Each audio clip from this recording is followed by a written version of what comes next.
Herald की जो संपत्ति है एजेएल की, पंचकुला, चंडीगढ़, लखनऊ, दिल्ली, पटना, भोपाल, कोलकाता, मुंबई और बेंगलुरु, आप देखिए जरा, उत्तर से दक्षिण तक, पूरब से पश्चिम तक, हर जगह संपत्ति है। अब आपको मैं बताऊं, इस मामले में जो अलग अलग संपत्ति है वो करोड़ों रुपए की है, कई 100 करोड़ की संपत्ति, अभी केवल लगभग 700 करोड़ की संपत्ति जब्त हुई है। एक ये संपत्ति मुंबई में हेराल्ड हाउस है, एजेएल हाउस जिसे कहते हैं, ये मुंबई में एक संपत्ति है। अगली तस्वीर दिखाई, ये लखनऊ में आप देख रहे हैं एसोसिएट जर्नल्स, ये लखनऊ की संपत्ति है।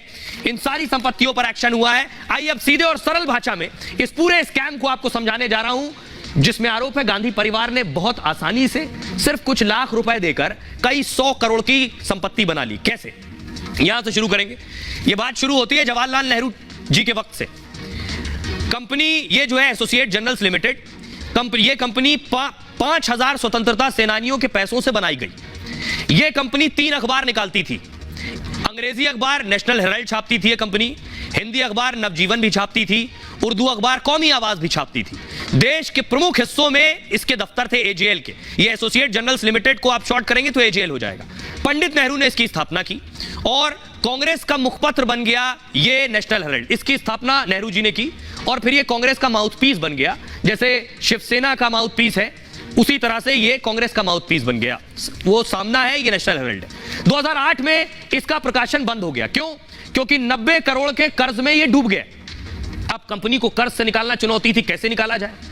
तो एक उपाय आया कि कंपनी कर्ज से भी निकल जाए और पूरी कंपनी की संपत्ति हमारी हो जाए। इसके लिए क्या किया गया? 2010 में यंग इंडिया लिमिटेड नाम की एक कंपनी बनाई गई। इस कंपनी में 38% की हिस्सेदारी सोनिया गांधी और राहुल गांधी की।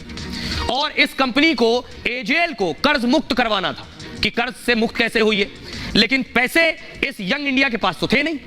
इस कंपनी ने बड़ी समझदारी से, चालाकी से क्या किया? यह है Congress party. Congress party fund लेती है, इनके पास फंड का पैसा होता है, तो कांग्रेस पार्टी ने फंड के पैसे से 90 करोड़ रुपए इन्हें दे दिए यंग इंडिया लिमिटेड को। और यंग इंडिया लिमिटेड ने क्या किया? वो 90 करोड़ जो कांग्रेस पार्टी से लिए थे, इनका कर्ज अदा कर दिया। तो तकनीकी रूप से देखेंगे, नेशनल हेराल्ड का कर्जा कांग्रेस पार्टी ने नहीं अदा किया, यंग इंडिया लिमिटेड ने अदा किया, जिसके मालिक राहुल गांधी और सोनिया गांधी, 38% हिस्सेदारी। तो ये कंपनी किसकी हुई? इनकी हुई, ना कि कांग्रेस पार्टी की। बदले में वाईआईएल ने क्या किया, यानी इस कंपनी ने कांग्रेस को, इस पार्टी को 50 लाख रुपए ही सिर्फ लौटाए। लिए कितने थे? 90 करोड़। लौटाए कितने? 50 लाख। बाकी के 89 करोड़ 50 लाख लोन कांग्रेस ने माफ कर दिया, यानी इसने इनका लोन माफ कर दिया। पार्टी फंड का इस्तेमाल निजी काम के लिए किया। 5 लाख में बनी कंपनी 50 लाख का सिर्फ भुगतान किया और 50 लाख देकर इस एजेएल की, नेशनल हेराल्ड और एजेएल की 2000 करोड़ की संपत्ति हड़पने का आरोप है। आरोप है कि कंपनी कुछ दिन में ही 800 करोड़ की हो गई। ये कंपनी यानी वाईआईएल। 50 लाख रुपए जो इन्होंने कांग्रेस को लौटाए, उसका भी स्रोत नहीं पता है, किस सोर्स से दिए। अब आगे की कहानी देखिए। ये है सुब्रमण्यम स्वामी साहब, राजीव गांधी के कभी बहुत करीबी रहे, फिर बीजेपी में आ गए।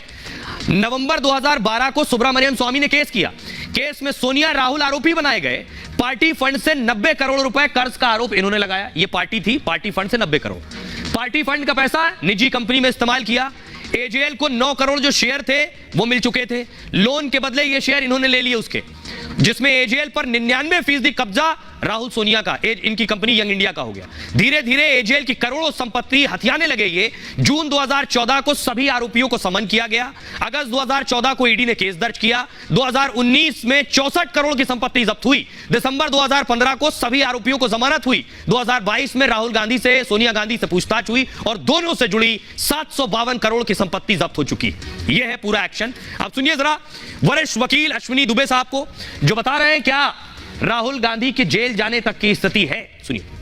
प्रथम दृष्टया तो चूंकि ये साबित हो गया है जो एजेंसी है, उस एजेंसी में कि इस तरह से जो है 751 करोड़ रुपए की जो ये प्रॉपर्टी है, वो प्रॉपर्टी इलीगल मींस से ट्रांसफर हुई है और उसको जो उसमें सेल और परचेज हुई है, जो उसमें ट्रांसफर हुए हैं, वो ट्रांसफर जो है लॉ के परव्यू के बियॉन्ड है। अब चार्जशीट फाइल होगी। चार्जशीट फाइल होने के बाद ये उस समय जो तथ्य निकल के आएंगे उस पर साबित करेगा कि क्या एजेंसी को इससे जुड़े हुए जो भी लोग हैं, जो प्रॉक्सिमेट लिंक है, जो प्रॉक्सिमेट चेन है, उस चेन को और इस्टेब्लिश करने के लिए कस्टोडियल इंटरोगेशन की रिक्वायरमेंट है। तो उस स्थिति में वो जो वहाँ पर अरेस्ट कर सकते हैं।